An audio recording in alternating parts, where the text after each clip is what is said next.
¿Qué tal? Bienvenidos al debate de Fundación Libertad y Desarrollo. Como siempre, les saludo desde Washington, D.C. Nos acompañan hoy dos buenos amigos de esta casa, el licenciado Luis Fernández Molina, abogado muy reconocido en el ámbito guatemalteco y quien también ha sido magistrado de la Corte Suprema de Justicia, y nuestro politólogo querido en este espacio, Cristian Castillo.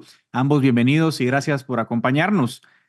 Vamos a hablar hoy de la elección de altas cortes, que el Congreso ya se dispone a elegir magistrados de salas de Corte de Apelaciones y de Corte Suprema de Justicia. No hubo acuerdo ayer, 1 de octubre, pero pareciera ser que mañana jueves o pronto habrá la elección definitiva y en todo caso debe haber un relevo antes del 14 de octubre, fecha en la que ya debe estar instalada la nueva magistratura, para no repetir, para no reeditar los lamentables sucesos del 2019, donde finalmente tuvimos un retraso de más de 4 años en el cambio de magistratura. Pero quiero empezar con usted, licenciado Fernández, directamente con la pregunta de cómo ha visto este proceso. Usted ha sido magistrado de Corte Suprema, ha visto las comisiones de postulación como postulante, luego como magistrado de Corte Suprema. ¿Qué cosas han sido distintas y qué cosas han sido similares a otros procesos? Y en todo caso, ¿qué cosas resaltan para usted? Bienvenido. Yo veo con bastante optimismo a cómo se ha ido desarrollando estas comisiones, a pesar de lo imperfecto del sistema y de lo que he dicho en varias ocasiones, que es menester modificar sobre todo el sistema de comisión y el sistema de votación. Pero dentro de ese marco, ya lo dije, imperfecto, creo que sí hay señales positivas. Para empezar, la elección que hubo en el Colegio de Abogados fue fragmentaria en el sentido de que no hubo ningún grupo arrollador. Las elecciones en los magistrados de sala, lo mismo. Y en la elección del rector y de los dos rectores como presidentes de cada una de las comisiones, y en general cómo fueron tamizando algunos postulantes que no deberían haber estado.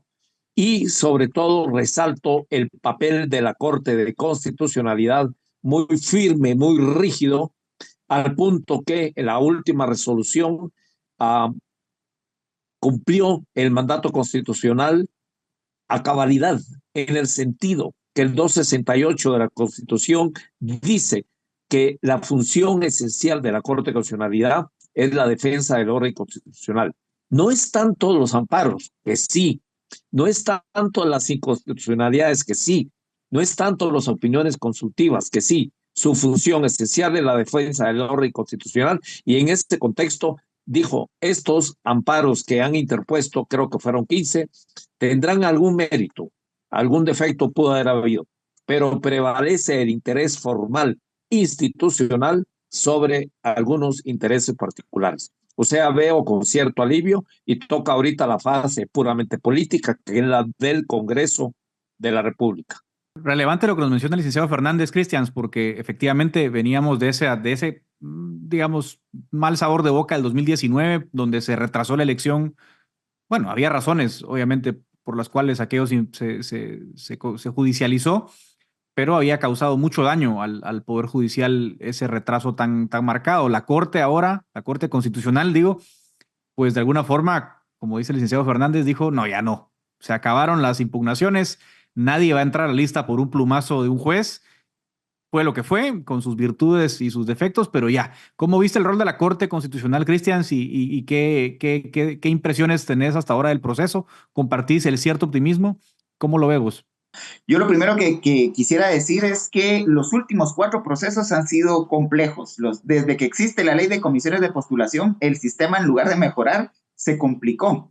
Sí tenemos que decir que en este año 2024, a diferencia del 2009, 2014 y 2019, hubo menos judicialización, hubo menos expresión de intereses oscuros, en el sentido de que hay mucho más iluminación sobre el proceso. Es decir, había mucho más ojos, tanto de sociedad civil guatemalteca como de organizaciones internacionales. Se acompañó por los medios de comunicación y hay mucho más exposición pública de lo que se discute en las diferentes etapas del proceso.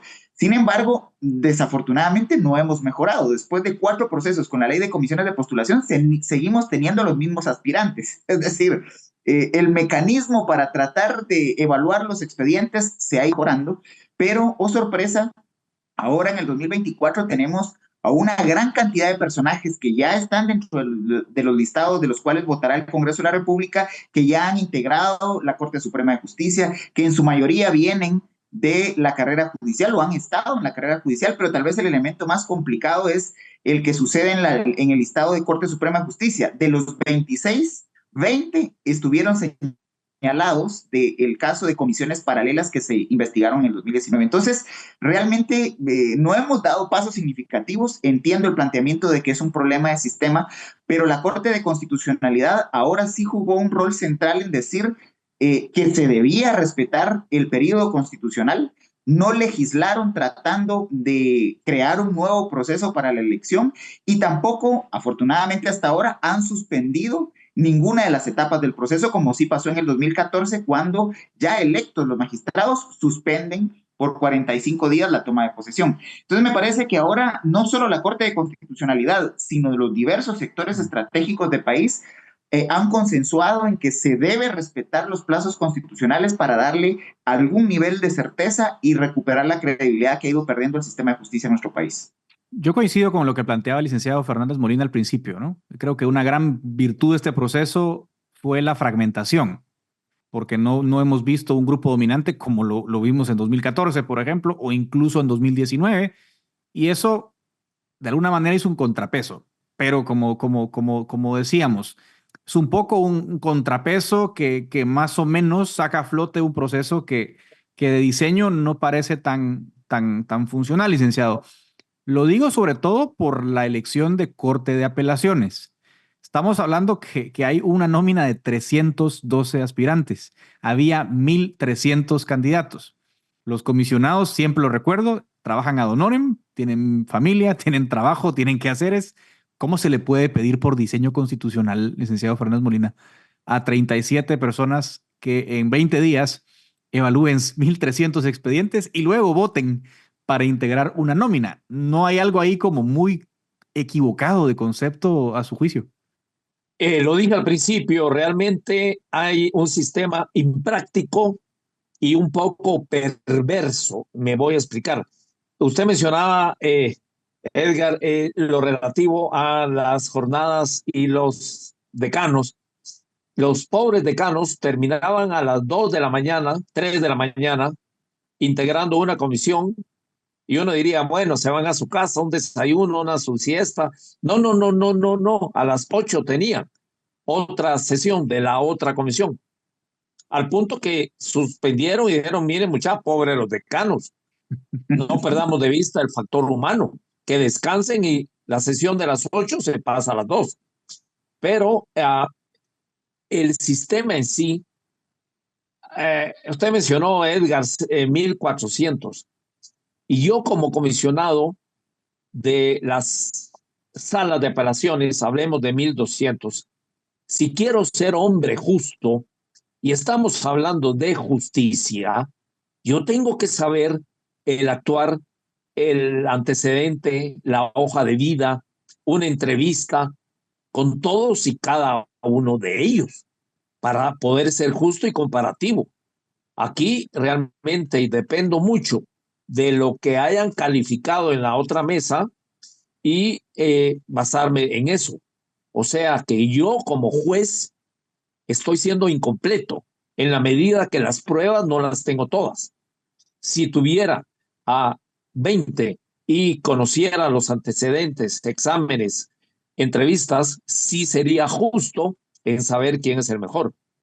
Pero aquí es un Tim Marín de 2 quien fue, o bien una lotería, o peor aún, un movimiento de masas. Y al decir movimiento de masas, lo que estoy diciendo es algunos grupos que ya tienen sus listados, sus intereses que van a terminar y converger en el Congreso. Lo que he dicho es no muy trillado, pero ya lo dijo Einstein. Sí, seguimos haciendo lo mismo, con las mismas fórmulas, con los mismos tiempos, con los mismos... nos va a resultar lo mismo, va a ser estúpido pretender otro resultado. Si yo junto 60% de barro del tejar, 15% de arena blanca, 15% de arena de río y un 10% de paja y palitos, lo pongo al sol 30 días, me va a salir un adobe. Si hago lo mismo, me va a salir un adobe, punto, no me va a salir un bloque o un ladrillo. Entonces no esperemos.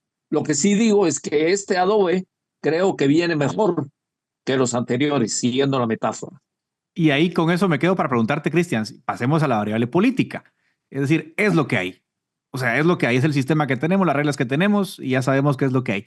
Dentro de lo que hay, sobre todo a nivel de Corte Suprema, Cristian, hablemos de la variable política, porque la justicia ha estado en la mira desde las elecciones, los casos de persecución contra periodistas como José Rubén Zamora, activistas. ¿Ves que dentro de esa nómina 26 hay esperanza de que tengamos una justicia menos polarizada, por decirlo de manera muy educada, Cristian? Me parece que de esos 26, la mayoría ya son actores conocidos dentro del sistema, saben cómo el sistema opera, responden a cuotas corporativas de poder de grupos y sectores de poder en el país. Y eso es lo que prácticamente se está expresando ya en el proceso de votación o en el proceso de, todavía no de votación, pero en el proceso de negociación dentro del Congreso de la República. Hay que decir que esa hiperfragmentación que en alguna medida benefició el funcionamiento de las comisiones de postulación está entrampando el proceso en el Congreso de la República, porque tenemos 16 bancadas y todos los partidos que tienen bancadas están partidos hacia lo interno. Y entonces estamos teniendo en este momento que quienes fueron aliados en semanas anteriores, por ejemplo, para aprobar 2 veces consecutivas la ampliación presupuestal, ahora forman grupos y bandos distintos. Y ahora hay señalamientos cruzados. Por ejemplo, el operador de la entente mayoritaria, el diputado Luis Aguirre, arremete inclusive en contra de la junta directiva, señalando que no tienen el poder político para concitar votos y poder determinar o definir la elección lo más pronto posible. Entonces estamos teniendo en el Congreso y en la variable política una hiperfragmentación que podría estar elevando el precio de poder llegar a una magistratura titular.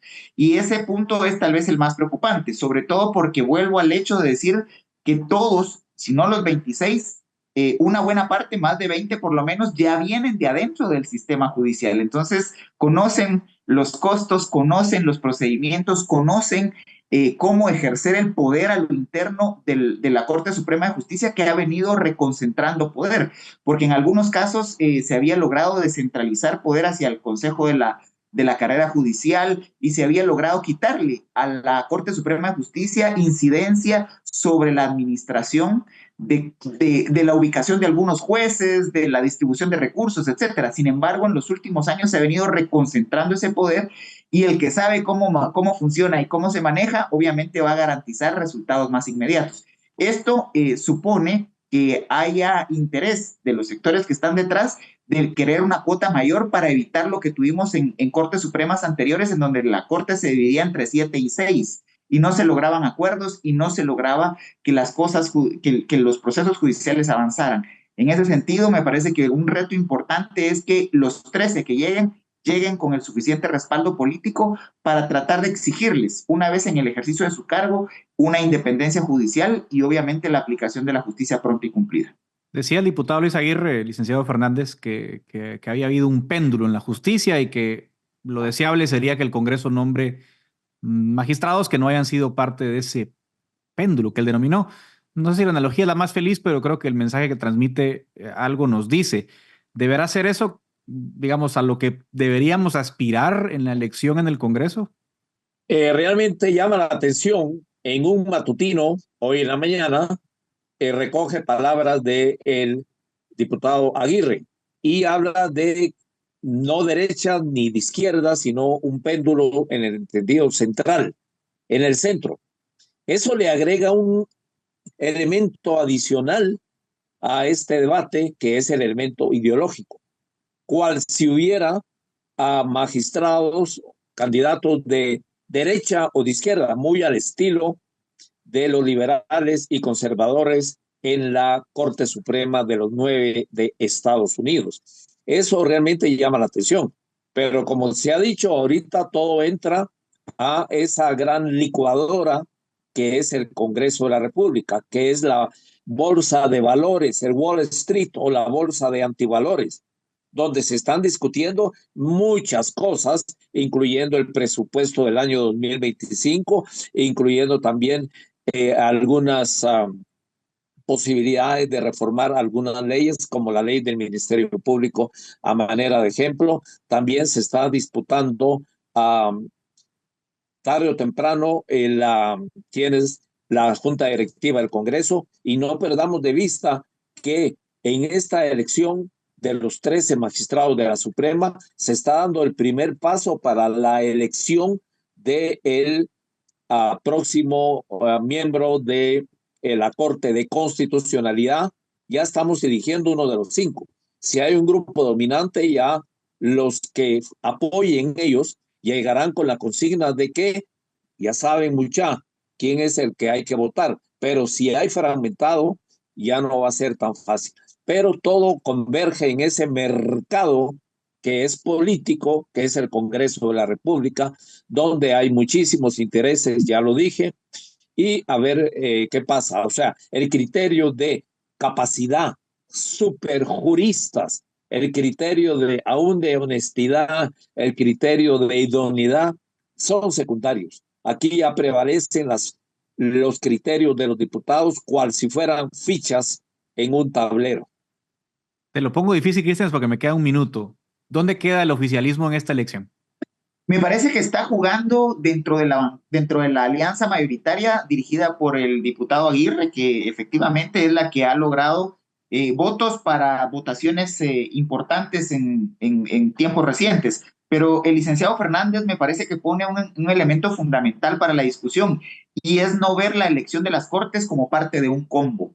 Debe ser una elección responsable por parte de los diputados, teniendo sobre la mesa la claridad de que van a elegir a los que administran justicia los próximos 5 años.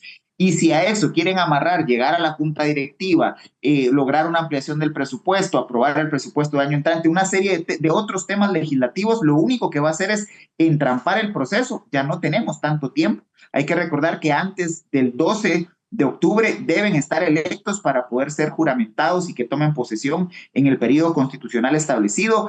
Y a eso hay que agregar también de que no hay que tampoco elegir en el último momento, porque las negociaciones al borde del precipicio tienden a incrementar los costos y los precios de quienes al final salen electos, y eso no abona al principio de ingratitud que lleva a los operadores de justicia electos a tratar de despegarse y de desentenderse de los lineamientos políticos que podrían estar involucrados en su elección. En ese sentido, la estrategia desde que inició las comisiones de postulación de este año 2024 ha sido ir dilatando el proceso para hacer una elección en el último momento. Y si a eso agregamos lo que ya refería, de que la mayoría, por lo menos, de los que van en Corte Suprema de Justicia, que es el actor político más importante en el organismo judicial, ya han estado en el organismo judicial o en la misma Corte Suprema de Justicia, eso puede poner en peligro sobre todo el seguimiento a casos emblemáticos que o no han avanzado o corren el riesgo de otros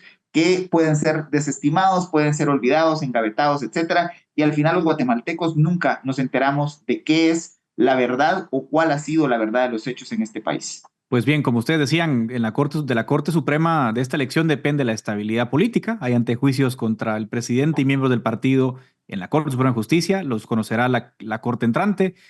Ellos son los administradores del Poder Judicial, con lo cual tienen el poder de decisión sobre los jueces de menor rango. Y además recordemos que la justicia guatemalteca en términos estadísticos, en términos de indicadores, está en el sótano. Según el Banco Mundial, en el 15% más bajo. Y según el índice de Estado de Derecho, la justicia civil está entre las 5 peores del mundo. O sea, nos jugamos mucho en esta elección, así que esperamos que sea lo mejor posible, dadas las circunstancias para el país. Muchísimas gracias al licenciado Luis Fernández Molina y a Cristian Castillo por esta conversación. Hasta acá llega el debate de Fundación Libertad y Desarrollo.